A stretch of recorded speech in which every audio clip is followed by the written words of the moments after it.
En bordure de notre civilisation, le chantier de la Linot nous fait revenir 17 siècles en arrière. Une voie romaine a été découverte.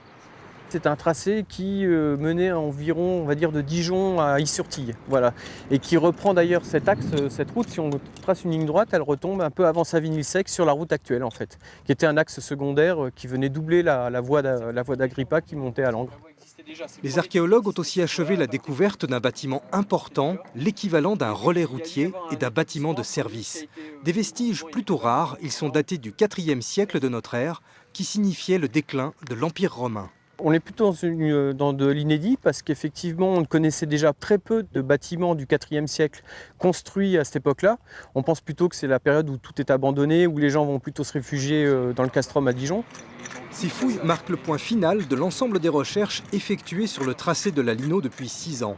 Les interventions des archéologues font partie du calendrier des travaux et de vastes chantiers comme celui-là sont une chance pour mettre au jour une multitude de renseignements sur l'Antiquité. Chacune de ces fouilles, elles permettent d'enrichir la connaissance qu'on peut avoir de l'environnement archéologique du Dijonnais.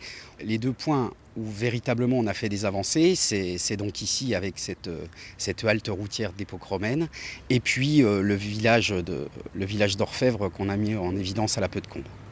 La parenthèse ouverte dans le passé se referme cette semaine. Les engins d'excavation vont finir de préparer le terrain pour la construction de l'échangeur d'Ahui.